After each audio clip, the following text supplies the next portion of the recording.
अस्सलामुअलैकुम। एक ख़ास वीडियो के साथ आज मैं आपके रूबरू हूँ।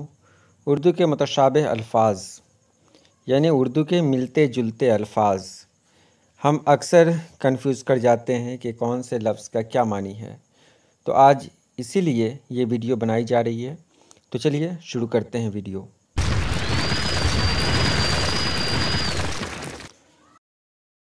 सबसे पहले जान लें मुतशाबिह अल्फ़ाज़ किसको कहते हैं। ऐसे अल्फ़ाज़ जो एक ही तरह बोले या लिखे जाते हैं मगर उनके मानी फ़र्क होते हैं, ऐसे अल्फ़ाज़ को मुतशाबिह अल्फ़ाज़ कहा जाता है। मुतशाबिह का मतलब है मिलते जुलते अल्फ़ाज़।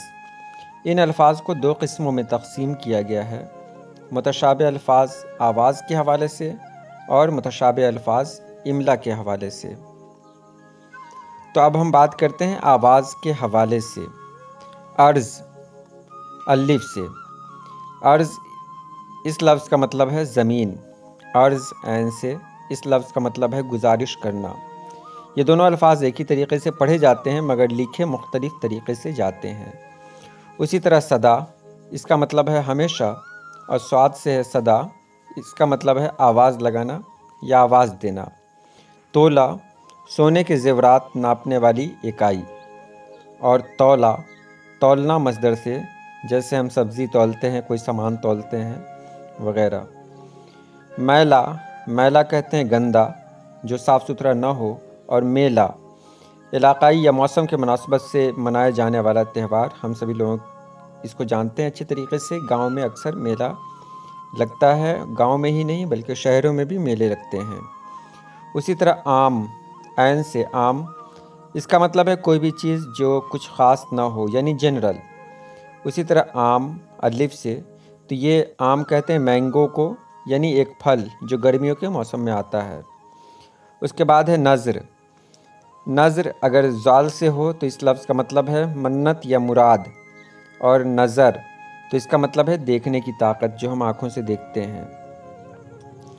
आगे है दाना। एक छोटा सा दाना, किसी दाल का दाना, किसी अनाज का दाना। और एक होता है दाना, उसको भी दाना ही पढ़ा जाता है, जिस्म के किसी भी हिस्से पर होने वाले छोटे छोटे फुंसी फोड़ वग़ैरह। उसके बाद एक और है दाना। दाना इसका मतलब है अक्लमंद। उसके बाद है पता। पता यानी किसी चीज़ का पता या एड्रेस। और एक है पत्ता यानी दरख्त का पत्ता। उसके बाद है सारा, एक अरबी नाम जो लड़कियों के लिए इस्तेमाल होता है। उसके बाद सारा, सारा माने पूरा, सब का सब। उसके बाद है बना, तो बना बनाना मस्दर से, कोई चीज़ या तस्वीर बनाना। उसके बाद है बनना, ये मुहावराती ज़बान में होने वाले दूल्हा को कहा जाता है बनना। उसके बाद है चारा, चारा माने इलाज। उसके बाद है चारा यानी जानवरों की खुराक। उसके बाद है पारा, पारा कहते हैं टुकड़ा को।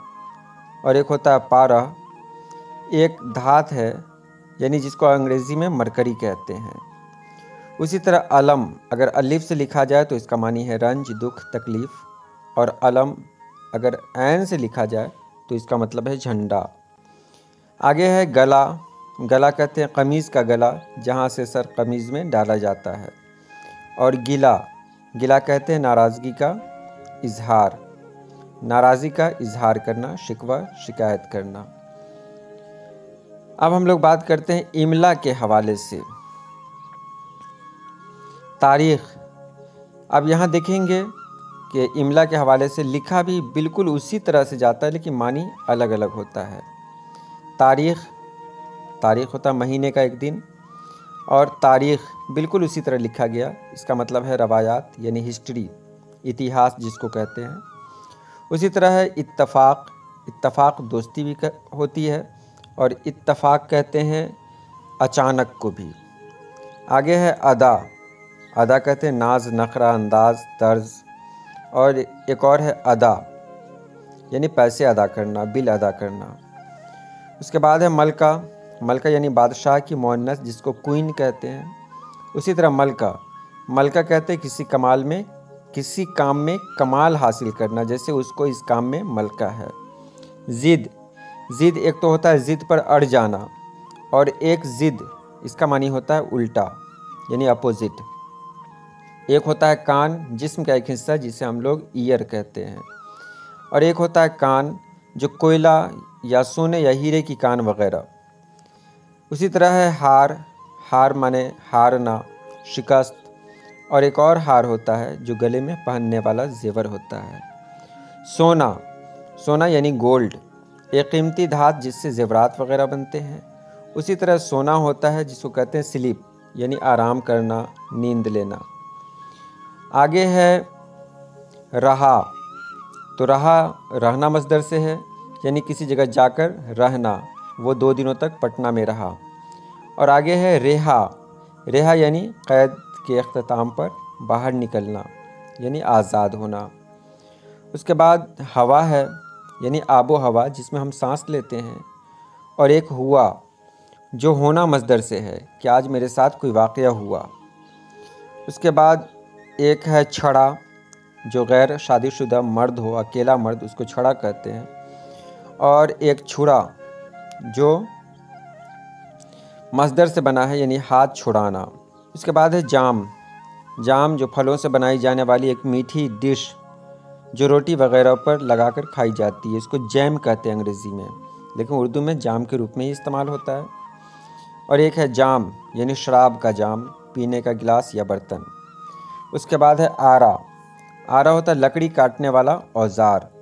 और एक होता है आरा जो राय की जमा है। आगे है सौदा, सौदा कहते हैं जुनून को भी, शौक़ को भी। और एक होता है सौदा, यानी घरेलू सौदा, सल्फ, सब्ज़ी, तरकारी वगैरह। और आखिर में मैं बताने जा रहा हूँ तना, तना दरख्त का तना होता है। और एक होता है तना, यानी अकड़ा हुआ, गुस्से से तना हुआ।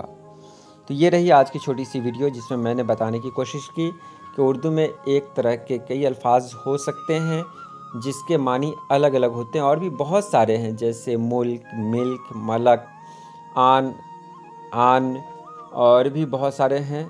तो आज के लिए मैंने इतना ही रखा है। इंशाअल्लाह बाकी जो बचा उसके लिए एक अगली वीडियो जल्द से जल्द आपके रूबरू लाऊंगा। तब तक के लिए इजाज़त दें। अल्लाह पाक आप सभी लोगों को खुश रखे, आबाद रखे। अल्लाह हाफिज़।